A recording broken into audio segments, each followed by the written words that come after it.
Hi friends, എല്ലാവർക്കും നിഷ്ഠ PSCയിലേക്ക് സ്വാഗതം. അപ്പം ഇന്ന് നമ്മൾ വളരെ ഇമ്പോർട്ടൻ്റ് ആയിട്ടുള്ളൊരു ടോപ്പിക്കാണ് ഡിസ്കസ് ചെയ്യാൻ വേണ്ടിയിട്ട് പോകുന്നത്. ഇനി വരുന്ന പരീക്ഷകളിലൊക്കെ തന്നെ ഈ ഒരു ടോപ്പിക്കിനെ കുറിച്ചിട്ട് നമുക്ക് ക്വസ്റ്റൻസ് പ്രതീക്ഷിക്കാവുന്നതാണ്. അതായത് നമ്മൾ ഓപ്പറേഷൻ സിന്ദൂറിനെ കുറിച്ചിട്ടാണ് ഇന്ന് നോക്കാൻ വേണ്ടിയിട്ട് പോകുന്നത്. ഓക്കെ, സോ ഈ ഒരു ചാനൽ നിങ്ങൾ ആദ്യമായിട്ടാണ് കാണുന്നത് എന്നുണ്ടെങ്കിൽ ഒന്ന് സബ്സ്ക്രൈബ് ചെയ്യാൻ വേണ്ടി ശ്രമിക്കാൻ, ഫ്രണ്ട്സിലേക്ക് കൂടി ഇതൊന്ന് ഷെയർ ചെയ്ത് കൊടുക്കുക. ഓക്കെ, അപ്പോൾ നമുക്ക് തുടങ്ങുമ്പം ആദ്യം തന്നെ നമുക്ക് ഓപ്പറേഷൻ സിന്ദൂറിനെ കുറിച്ച് പറഞ്ഞ് തുടങ്ങാൻ പറ്റില്ല, കാരണം നമ്മളെല്ലാം ഒന്നും ഇനീഷ്യേറ്റ് ചെയ്ത് സ്റ്റാർട്ട് ചെയ്തിട്ടുണ്ടായിരുന്നതല്ലേ. ഓക്കെ, അപ്പോൾ ഓപ്പറേഷൻ സിന്ദൂർ തുടങ്ങുന്നതിന് മുൻപ് നമ്മൾക്കൊരു അറ്റാക്ക് നടന്നിട്ടുണ്ടായിരുന്നു. ഇന്ത്യയിൽ ജമ്മു കാശ്മീരിലേക്ക് ഒരു അറ്റാക്ക് വന്നിട്ടുണ്ടായിരുന്നു. നമ്മൾ എന്ത് പേരിൽ പറഞ്ഞു? പഹൽഗാം അറ്റാക്ക്. ഓക്കെ, ജമ്മു കാശ്മീരിലെ പഹൽഗാമിൽ ഒരു അറ്റാക്ക് ഉണ്ടാവുകയും അതിന് ഒരു കൗണ്ടർ അറ്റാക്ക് എന്ന രീതിയിലാണ് നമ്മൾ ഈ ഒരു ഓപ്പറേഷൻ സിന്ദൂറൊക്കെ ഇനീഷ്യേറ്റ് ചെയ്തിട്ടുണ്ടായിരുന്നത്. ഓക്കെ, അപ്പോൾ നമുക്ക് അത് മുതൽ തന്നെ ഞങ്ങൾ സ്റ്റാർട്ട് ചെയ്യാം. ഓക്കെ, അപ്പോൾ നമുക്ക് പഹൽഗാം അറ്റാക്കിനെ കുറിച്ചിട്ട് നോക്കാം. പഹൽഗാം അറ്റാക്ക് നടക്കുന്നത് 2025 ഏപ്രിൽ 22-നാണ്. വളരെ ഇമ്പോർട്ടൻ്റ് ആയിട്ടുള്ള ഒരു ഡേറ്റ് ആണ്, സോ ഓർത്തിരിക്കുക കേട്ടോ. ജമ്മു കാശ്മീരിലെ പ്രധാനപ്പെട്ടിട്ടുള്ള ഒരു വിനോദസഞ്ചാര കേന്ദ്രമാണ് പഹൽഗാം എന്ന് പറയുന്നത്. നിങ്ങളൊരു കാശ്മീരിൽ ഏതെങ്കിലും ഒരു ടൂറിസ്റ്റൊക്കെ പോയിട്ടുണ്ടെങ്കിൽ നിങ്ങൾക്ക് എപ്പോഴും ഈ ഒരു പോർഷൻ, ഈ ഒരു വാലിയുടെയൊക്കെ ഫോട്ടോസ് നിങ്ങൾക്ക് എപ്പോഴും കാണാൻ വേണ്ടിയിട്ട് പറ്റും. ആ ഒരു പ്രദേശത്ത് വെച്ചിട്ട് തന്നെയാണ് നമ്മളുടെ 26 സിവിലിയൻസ് കൊല്ലപ്പെട്ടിട്ടുണ്ടായിരുന്നത്. അതെ, മെയിനായിട്ട് മെന്നാണ് അന്ന് കൊല്ലപ്പെട്ടിട്ടുണ്ടായിരുന്നത്. അവരുടെ വൈഫിൻ്റെയും സ്പൗസിൻ്റെയും ഫാമിലി മെമ്പേഴ്സിൻ്റെയൊക്കെ മുന്നിൽ വെച്ചിട്ട് ദാരുണമായിട്ടാണ് അവരെ റിലീജിയൻ ചോദിച്ചിട്ടും അങ്ങനെ പല കാര്യങ്ങൾ ചൊല്ലാനെല്ലാം പറഞ്ഞിട്ടും എല്ലാം എന്ത് ചെയ്തിട്ടുണ്ടായിരുന്നത്, കൊന്നിട്ടൊക്കെ ഉണ്ടായിരുന്നത്. ഓക്കെ, അതൊക്കെ നമ്മൾ കണ്ടതാണ്, ന്യൂസ് എല്ലാം കണ്ടിട്ടുള്ളതാണ്.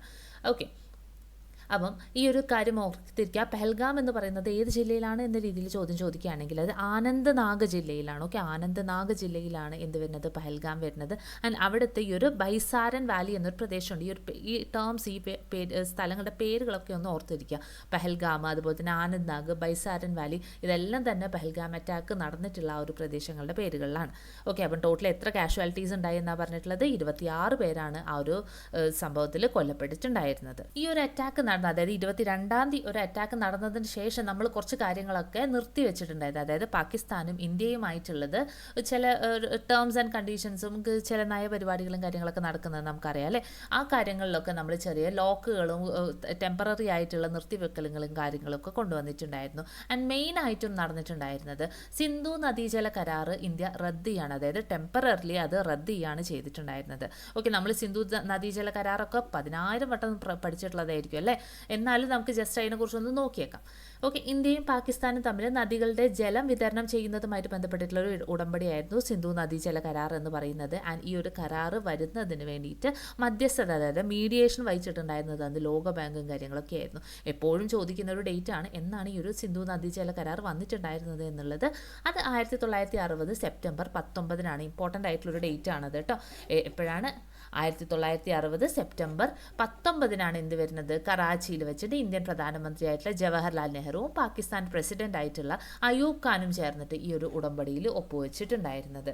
ഓക്കെ, അപ്പം എന്തൊക്കെയാണ് നമ്മൾ പറഞ്ഞത്? 1960 സെപ്റ്റംബർ 19-ന് കറാച്ചിയിൽ വെച്ചിട്ട് ജവഹർലാൽ നെഹ്റുവും അതുപോലെ തന്നെ പാകിസ്ഥാൻ്റെ പ്രസിഡന്റായിട്ടുള്ള അയൂബ് ഖാനും ചേർന്നിട്ട് ഈ ഒരു ഉടമ്പടിയിൽ ഒപ്പുവയ്ക്കാൻ ചെയ്യുന്നത്, മധ്യസ്ഥത വഹിച്ചിട്ടുണ്ടായിരുന്നത് ലോകബാങ്കാണ്. ആൻഡ് ഈ ഒരു കരാർ പ്രകാരം കിഴക്കൻ നദികളായിട്ടുള്ള ബിയാസ്, രവി, സത്ലജ്, അതായത് സിന്ധു നദിയുടെ പോഷക നദികളൊക്കെയാണ് നമ്മൾ ഡിവൈഡ് ചെയ്ത് കൊടുത്തിട്ടുണ്ടായത്. സിന്ധു നദിയും അതിൻ്റെ പോഷക നദികളും. അതിൽ കിഴക്കൻ നദികളായിട്ടുള്ള ബിയാസ്, രവി, സത്ലജിൻ്റെയൊക്കെ നിയന്ത്രണം ഇന്ത്യക്ക് കിട്ടിയതും, അതുപോലെ തന്നെ പടിഞ്ഞാറൻ നദികളായിട്ടുള്ള സിന്ധു, ചെനാബ്, ചെലം എന്നിവ നിയന്ത്രണം പാകിസ്ഥാനും നൽകിയ ഒരു കരാറാണ് നമ്മളുടെ ഈ ഒരു സിന്ധു നദീജല കരാർ എന്ന് പറയുന്നത്. ഓക്കെ, ഇപ്പം ഈ ഒരു എന്താ പറയുക, ഈ ഒരു അക്രമവും ഓപ്പറേഷൻ സിന്ദൂറൊക്കെ വന്നത് കാരണം തന്നെ നമുക്ക് ചിലപ്പോൾ സിന്ധു നദീജല കരാറിനെ കുറിച്ചിട്ട് വരെ ക്വസ്റ്റൻസ് വരാനുള്ള ചാൻസുകളുണ്ട്. അതുകൊണ്ട് അതിനെക്കുറിച്ചിട്ട് ഇനിയുള്ള പരീക്ഷകളിൽ പോകുമ്പോൾ ഒന്നും കൂടി ഡീപ്പായിട്ട് പഠിച്ചു വെക്കാൻ വേണ്ടിയിട്ട് നോക്കുക കേട്ടോ.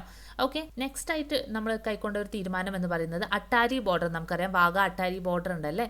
നമ്മുടെ മാർച്ചുകളും കാര്യങ്ങളും എല്ലാ ദിവസങ്ങളിലും പാകിസ്ഥാനത്തെയും ഇന്ത്യയിലും സൈനിക ആൾക്കാരൊക്കെ തമ്മിൽ ഒരു ഗ്രീറ്റിംഗ് പോലെയൊക്കെ നടക്കുന്ന ഒരു പ്രദേശമായിരുന്നു അട്ടാരി ബോർഡർ എന്നൊക്കെ പറയുന്നത്. നമ്മൾ ആ ഒരു അട്ടാരി ബോർഡർ ടെമ്പററിലി അടച്ചു കളഞ്ഞിട്ടുണ്ടായിരുന്നു. നയതന്ത്രജ്ഞരെ, അതായത് ഡിപ്ലോമാറ്റ്സിനെയൊക്കെ നമ്മൾ പിരിച്ചുവിട്ടു. സാർക്ക് വിസകൾ നമ്മൾ റദ്ദാക്കുകയും കാര്യങ്ങളൊക്കെ ചെയ്തിട്ടുണ്ടായിരുന്നു. ചില പാകിസ്ഥാനി മാധ്യമങ്ങളെയൊക്കെ നിരോധിച്ചു. ഇത്രയും കാര്യങ്ങളാണ് 22-ാം തീയതി ആ ഒരു സംഭവം ഉണ്ടായത്, പഹൽഗാം അറ്റാക്കിന് ശേഷം നമ്മൾ കൈക്കൊണ്ടിട്ടുണ്ടായിരുന്ന തീരുമാനങ്ങളെന്ന് പറയുന്നത്.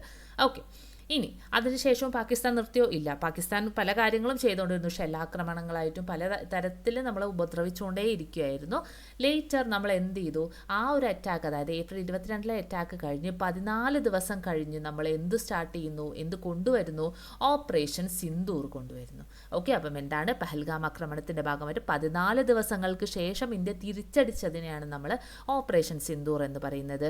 അതോടൊപ്പം ഓർത്തിരിക്കുക, കരസേനയും വ്യോമസേനയും നാവികസേനയും എല്ലാം സംയുക്തമായിട്ട് നടത്തിയ ഒരു ഓപ്പറേഷനാണ് ഓപ്പറേഷൻ സിന്ദൂർ എന്ന് പറയുന്നത്. ആൻഡ് അതിൻ്റെ ഡേറ്റുകൾ ഇനി അങ്ങോട്ട് നമുക്ക് ഇമ്പോർട്ടൻ്റ് ആയിട്ടുള്ള കാര്യങ്ങളാണ് പറയുന്നത്. സോ നന്നായിട്ട് ശ്രദ്ധിച്ചിരിക്കുക. 2025 മെയ് 7-ാം തീയതിയാണ് ഓപ്പറേഷൻ സിന്ദൂർ നടക്കുന്നത്. ഓക്കെ, 2025 മെയ് 7 പുലർച്ചെ, ഓക്കെ, പുലർച്ചെ 1:30 ആ ഒരു സമയത്തൊക്കെ ആയിട്ടാണ് നമ്മളുടെ ഈ ഒരു ഓപ്പറേഷൻ സിന്ദൂർ നമ്മൾ ചെയ്തിട്ടുണ്ടായിരുന്നത്.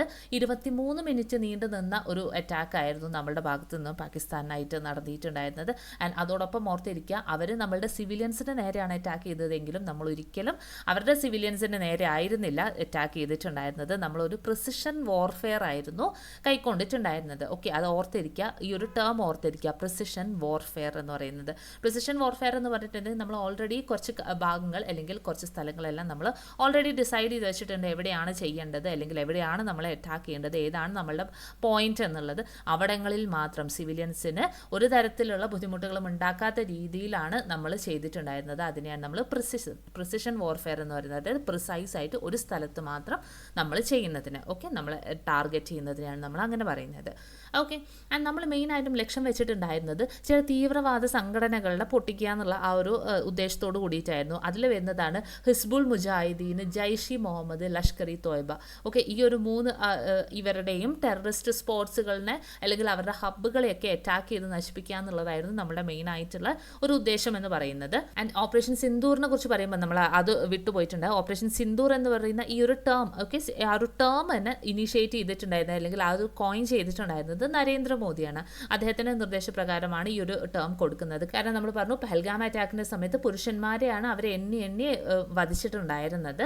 അങ്ങനെ ചെയ്തപ്പോൾ പഹൽഗാം ആക്രമണത്തിൽ നിന്നുള്ള വിധവകളുടെ വേദനയുടെ പ്രതീകമായിട്ടാണ് നമ്മൾ സിന്ദൂർ, നമ്മുടെ ഹിന്ദു ഒരു മിത്ത് പ്രകാരമൊക്കെ നമുക്ക് അറിയുന്നതാണ് എന്താണ് സിന്ദൂർ എന്ന് പറയുന്നത്, മാരീഡ് വുമൻ്റെ ഒരു പ്രതീകമായിട്ടാണ് പറയുന്നത്. അപ്പം എത്രയോ ആൾക്കാരെ വിധവകളാക്കി എന്ന രീതിയിലാണ് ഓപ്പറേഷൻ സിന്ദൂർ എന്ന രീതിയിൽ ആ ഒരു ടേമിനെ നമ്മൾ കൊണ്ടുവന്നിട്ടുണ്ടായിരുന്നത്. നരേന്ദ്രമോദിയാണ് ആ ഒരു പേര് നിർദ്ദേശിച്ചത് എന്നുള്ള കാര്യം കൂടി ഇതിനോടൊപ്പം ഓർത്തിരിക്കുക. അങ്ങനെ നമ്മൾ പ്രിസിഷൻ വാർഫെയർ നടത്തി 9 തീവ്രവാദ കേന്ദ്രങ്ങളെയാണ് നശിപ്പിച്ചിട്ടുണ്ടായിരുന്നത്. ഏകദേശം നമ്മൾ 21 ടാർഗറ്റ്സ് എങ്ങാനും കണ്ടുവച്ചിട്ടുണ്ടായിരുന്നു. 21 നമ്മൾ ലിസ്റ്റ് ചെയ്തിട്ടുണ്ടായിരുന്നെങ്കിൽ 9 കേന്ദ്രങ്ങളെയാണ് നശിപ്പിച്ചിട്ടുണ്ടായിരുന്നത്. അപ്പം ഇത്രയും പ്രദേശങ്ങളാണ്. ഓക്കെ, ഇത്രയും പ്രദേശങ്ങളാണ്. ഈ പ്രദേശങ്ങൾ എന്ന് പറയുന്നത് പാകിസ്ഥാനിലും അതുപോലെ തന്നെ നമ്മുടെ POKയിലും വരുന്ന, അതായത് പാകിസ്ഥാൻ ഓക്യുപ്പൈഡ് കാശ്മീരിലും വരുന്ന പ്രദേശങ്ങളാണ് നമ്മൾ ടാർഗറ്റ് ചെയ്തിട്ടുണ്ടായിരുന്നത്. ഓക്കെ, ഇതിലെ നെയിംസ് കണ്ടിട്ടുണ്ടെങ്കിൽ നിങ്ങൾക്ക് ഒന്ന് പോസ് ചെയ്ത് വായിച്ചു നോക്കിയാൽ മതി കേട്ടോ. ആൻഡ് ഈ ഒരു 9 പ്രദേശങ്ങൾ തീവ്രവാദ കേന്ദ്രങ്ങൾ എന്ന് പറയുന്നതിൽ 4 പാകിസ്ഥാനിലും 5 പാക് അധിനിവേശ കാശ്മീരിലുമാണ് വരുന്നത് എന്നുള്ള കാര്യം കൂടി ജസ്റ്റ് ഇതിനോടൊപ്പം ഒന്ന് ഓർത്തിരിക്കുക. ഇനി നമ്മൾ ഈ ഒരു ഓപ്പറേഷൻ സിന്ദൂറിന് വേണ്ടിയിട്ട് എന്തൊക്കെ ആയുധങ്ങൾ അല്ലെങ്കിൽ എന്തൊക്കെ പ്ലാനിങ്ങുകളാണ് ചെയ്തതെന്നുള്ളതാണ് നമ്മൾ നെക്സ്റ്റ് വേണ്ടിയിട്ട് നോക്കാൻ പോകുന്നത്. ഓക്കെ, നോക്കുക, നമ്മൾ യൂസ് ചെയ്തിരുന്ന മിസൈൽ എന്ന് പറയുന്നത് സ്കാൽപ്പ് മിസൈലുകളാണ്. ഓക്കെ, സ്കാൽപ്പ് ക്രൂയിസ് മിസൈൽ എന്ന് പറയും. ഓക്കെ, സ്കാൽപ്പ് ക്രൂയിസ് മിസൈലാണ് നമ്മൾ മെയിനായിട്ടും യൂസ് ചെയ്തിട്ടുണ്ടായിരുന്നത്. ആൻഡ് ഈ ഒരു മിസൈൽ തൊടുക്കാൻ വേണ്ടി നമ്മൾ യൂസ് ചെയ്തിട്ടുള്ള ഫൈറ്റർ ജെറ്റുകൾ ഏതാണ് എന്ന് ചോദിച്ചിട്ടുണ്ടെങ്കിൽ നമ്മുടെ സ്വന്തം റാഫേലാണ്. ഓക്കെ, ഫ്രാൻസിൽ നിന്ന് നമ്മൾ വാങ്ങിയിട്ടുള്ള 36 റാഫേൽ നമുക്ക് ഓൾറെഡി ഉണ്ട്. ഓക്കെ, ആ ഒരു റാഫേൽ ജെറ്റുകൾ വെച്ചിട്ടാണ് ഈ ഒരു മിസൈൽസ്, അതായത് സ്കാൽപ്പ് മിസൈൽസിനെ നമ്മൾ പാകിസ്ഥാനിലേക്കും POKയിലേക്കും ഒക്കെ തന്നെ തൊടുത്ത് വിട്ടിട്ടുണ്ടായിരുന്നത്. അതോടൊപ്പം തന്നെ നമ്മൾ AASM ഹാമർ ബോംബ്സും യൂസ് ചെയ്തിട്ടുണ്ടായിരുന്നു. ഈ ഒരു ഓപ്പറേഷൻ സിന്ദൂറുമായിട്ട് ബന്ധപ്പെട്ട് നമുക്ക് ഏറ്റവും കൂടുതൽ പഠിക്കാനുള്ളത് ഈ മിസൈൽസിനെയും റാഫേലിനെയും അതുപോലെ തന്നെ ഈ ഹാമർ ബോംബ്സിനെയും ഇതൊക്കെ എന്താണെന്നുള്ള കാര്യങ്ങളാണ് നമ്മൾ ഫസ്റ്റ് നോക്കാൻ വേണ്ടിയിട്ട് പോകുന്നത്. ഓക്കെ, അപ്പോൾ ഫസ്റ്റാണ് നമ്മൾ നോക്കാൻ പോകുന്നത് സ്കാൽപ്പിനെ കുറിച്ചിട്ടാണ്. ഓക്കെ, സ്കാൽപ്പ് ക്രൂയിസ് മിസൈൽ എന്ന് പറഞ്ഞിട്ടുണ്ടെങ്കിൽ എന്നാണ് ഫസ്റ്റ് നോക്കുന്നത്. ആൻഡ് അതിൻ്റെ ഒരു ഫുൾ ഫോമാണ് അവിടെ ഓൾറെഡി കൊടുത്തിട്ടുള്ളത്. നമുക്ക് വായിക്കാൻ കുറച്ച് ബുദ്ധിമുട്ടുള്ള ഒരു ഭാഷയാണ് അത്. സിസ്റ്റം ഡി ക്രൂസോർ എന്നൊക്കെ പറഞ്ഞിട്ട് ഇങ്ങനെ പോകുന്ന ഒരു സാധനമാണ്. അതിൻ്റെ ഇംഗ്ലീഷ് വേർഷൻ ജസ്റ്റ് ഒന്ന് ഓർത്ത് വെച്ചേക്കുക. Long range autonomous cruise cruise missile system general purpose. ആ ഒരു പേര് ഒന്ന് പഠിച്ചു വെച്ചേക്കാം കേട്ടോ. Long range autonomous cruise missile system general purpose. And ഈ ഒരു മിസൈൽ വികസിപ്പിച്ചിട്ടുള്ളത് യൂറോപ്യൻ പ്രതിരോധ സ്ഥാപനമായിട്ടുള്ള MBDA ആണ്. ഓക്കെ, MBDA എന്ന സ്ഥാപനമാണ് ഈ ഒരു മിസൈൽ വികസിപ്പിച്ചിട്ടുള്ളത്. ആൻഡ് നമുക്ക് ക്വസ്റ്റ്യൻ പ്രതീക്ഷിക്കാവുന്ന ഒരു ക്വസ്റ്റ്യൻ എന്ന് പറയുന്നത് അത് ഇതിനൊരു അപരനാമമുണ്ട്, അതെന്താണ് എന്ന രീതിയിലായിരിക്കും ചോദിക്കുന്നുണ്ടാവുക. ഓക്കെ, അപ്പം അതെന്താണ്? സ്റ്റോം ഷാഡോ ആണ്. ഓക്കെ, സ്റ്റോം ഷാഡോ എന്നറിയപ്പെടുന്നത് ഏത് തരം മിസൈലിനെയാണെന്ന് ചോദിച്ചിട്ടുണ്ടെങ്കിൽ സ്കാൽപ്പ് മിസൈലിനെയാണ് നമ്മൾ സ്റ്റോം ഷാഡോ എന്ന അപരനാമത്തിൽ അറിയപ്പെടുന്നത്. ആൻഡ് ഇതെന്ന് പറയുന്നത് ഒരു ലോങ് റേഞ്ച് മിസൈലാണ്. ഓക്കെ, ലോങ് റേഞ്ച് മിസൈൽ എന്ന് പറഞ്ഞിട്ടുണ്ടെങ്കിൽ നമ്മൾക്ക് എന്താ പറയുക, ഒരു ഇപ്പം ഇവിടെ കൊടുത്തിട്ടുണ്ട് 250 to 500 കിലോമീറ്റേഴ്സിൻ്റെ അപ്പുറത്ത് നിന്ന് നമുക്കത് തൊടുത്ത് വിടാൻ വേണ്ടിയിട്ട് പറ്റും. ഓർക്കുക, നമ്മൾ ഈ ഒരു ഓപ്പറേഷൻ സിന്ദൂർ നടത്തുന്നത് അവരുടെ ഒരു ടെറിട്ടറിയിൽ എൻ്റർ ചെയ്തുകൊണ്ടല്ല ചെയ്യുന്നത്, നമ്മളുടെ ടെറിട്ടറി, അതായത് നമ്മളുടെ അതിർത്തിക്ക് ഉള്ളിൽ നിന്നുകൊണ്ട് അവരുടെ പോയിൻറ്റ്സിലേക്ക്, ടെററിസ്റ്റ് പോയിൻറ്റ്സിലേക്ക് അറ്റാക്ക് ചെയ്യുകയാണ് ചെയ്തിട്ടുള്ളത്. ഓക്കെ, അപ്പം അതിനൊക്കെ വേണ്ടിയിട്ടാണ് ഈ സ്കാൽപ്പ് മിസൈൽ യൂസ് ചെയ്തിട്ടുള്ളത്. അതായത് 250 to 500 കിലോമീറ്റേഴ്സിൻ്റെ ഇപ്പുറത്ത് വെച്ചിട്ട് തന്നെ നമുക്ക് അവരുടെ ടെററിസ്റ്റ് പോയിൻറ്റ്സിനെ അറ്റാക്ക് ചെയ്യാൻ വേണ്ടിയിട്ട് പറ്റും. അതുകൊണ്ടാണ് നമ്മൾ അതിന് ലോങ് റേഞ്ച് മിസൈൽ എന്ന് പറയുന്നത്. നെക്സ്റ്റ് ആണ് നമ്മൾ പറയുന്നത് ഹാമറിനെ കുറിച്ചിട്ടാണ്. നമ്മൾ ഓൾറെഡി പറഞ്ഞു AASM ഹാമർ ബോംബ്സ് യൂസ് ചെയ്തിട്ടുണ്ടായിരുന്നു എന്ന് പറഞ്ഞിട്ടുണ്ടായിരുന്നു. ആൻഡ് ഇതിൻ്റെ ഫുൾ ഫോം ഒന്ന് ഓർത്തിരിക്കുക, highly agile modular munition extended range എന്നതാണ്. Okay, highly agile modular munition extended range. ഇത് വികസിപ്പിച്ചിരിക്കുന്നത് ഫ്രാൻസിലെ ഒരു സ്ഥാപനമാണ്, സഫ്രാൻ ഇലക്ട്രോണിക്സ് ആൻഡ് ഡിഫൻസ് എന്ന് പറയുന്ന ഒരു സ്ഥാപനം ഫ്രാൻസിലുള്ളതിനാണ് ഈ ഒരു ഹാമർ വികസിപ്പിച്ചിട്ടുള്ളത്. ആകാശത്ത് നിന്നും ഭൂമിയിലേക്ക് തൊടുത്ത് വിടാൻ പറ്റുന്ന രീതിയിലാണ് ഈ ഒരു സംഭവം വന്നിട്ടുള്ളത്. ഓക്കെ, ആകാശത്ത് നിന്നും ഭൂമിയിലേക്ക് തൊടുക്കാം. ഇതിന് വരുന്ന റേഞ്ച് എന്ന് പറയുന്നത് അതൊരു മീഡിയം റേഞ്ചാണ്. ഓക്കെ, അതൊരു 70 കിലോമീറ്റേഴ്സിൻ്റെ ഇപ്പുറത്തുനിന്ന് നമുക്ക് ടാർഗറ്റ് ചെയ്യാൻ പറ്റുന്ന, അതായത് ചെറിയ ചെറിയ നമ്മളെ കുറച്ച് ബിൽഡിങ്സ് അങ്ങനത്തെ കാര്യങ്ങളൊക്കെ ഉണ്ടാവില്ല, അതൊക്കെ ഡിസ്ട്രോയ് ചെയ്യാൻ വേണ്ടിയിട്ടും കാര്യങ്ങൾക്കൊക്കെ വേണ്ടിയിട്ടായിരുന്നു മെയിനായിട്ട് നമ്മൾ ഹാമർ ബോംബ്സും കാര്യങ്ങളൊക്കെ യൂസ് ചെയ്തിട്ടുണ്ടായിരുന്നത്.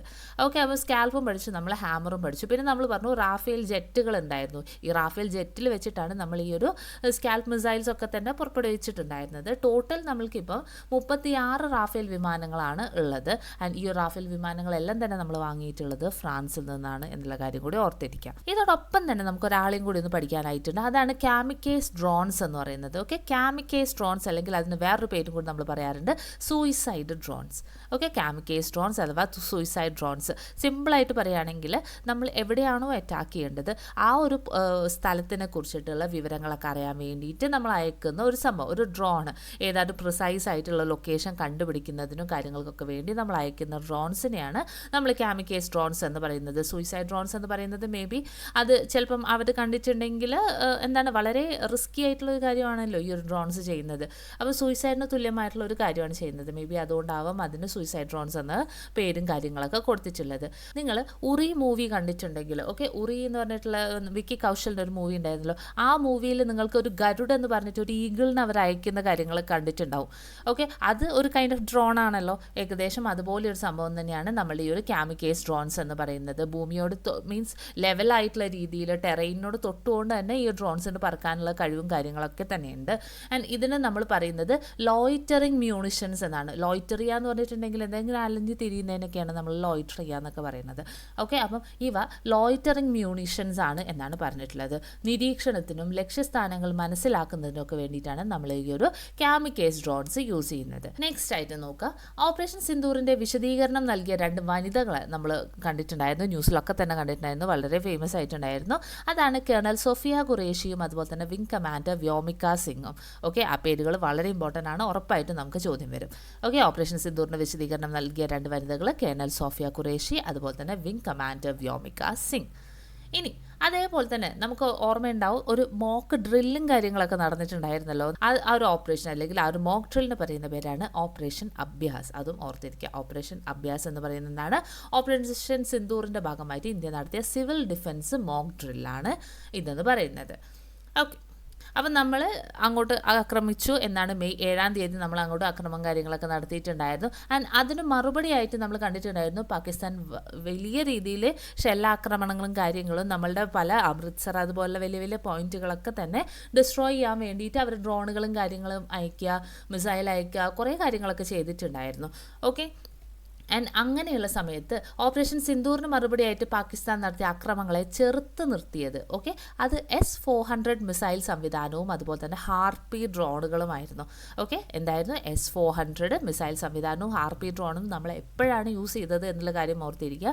നമ്മൾ ഓപ്പറേഷൻ സിന്ദൂറിന് ശേഷം പാകിസ്ഥാൻ തിരിച്ച് നമ്മൾ അറ്റാക്ക് ചെയ്ത സമയത്ത് ആ അറ്റാക്കിനെ ചെറുത്ത് നിർത്തിയതാണ് ഈ ഒരു S-400 മിസൈലും അതുപോലെ തന്നെ ഹാർപി ഡ്രോൺസും. അതും നമ്മളുടെ സ്കാൽപ്പും ഹാമറും ഒന്നായിട്ട് തിരിഞ്ഞു പോകാതിരിക്കാൻ വേണ്ടി ശ്രദ്ധിക്കുക. ഓക്കെ, അപ്പം S-400 കുറിച്ചിട്ട് നമുക്ക് കുറച്ച് കാര്യങ്ങൾ നോക്കാനായിട്ടുണ്ട്. ഈ ഒരു S-400 നമ്മൾ വാങ്ങിയിട്ടുള്ളത് റഷ്യയിൽ നിന്നാണ് കേട്ടോ. ഓക്കെ, S-400 നമ്മൾ റഷ്യയിൽ നിന്നാണ് വാങ്ങിയിട്ടുള്ളത്. ടോട്ടൽ 5 എണ്ണം വാങ്ങാനുള്ള കരാറും കാര്യങ്ങളൊക്കെയാണ് നമ്മൾ കൊടുത്തിട്ടുള്ളത്. അതിൽ ഇപ്പം എനിക്ക് തോന്നുന്നു 3 എണ്ണം എങ്ങാനും നമുക്ക് കിട്ടിയിട്ടുള്ളൂ, 2 എണ്ണം ഇനി ബാക്കി നമുക്ക് കിട്ടാനൊക്കെ ഉണ്ട്.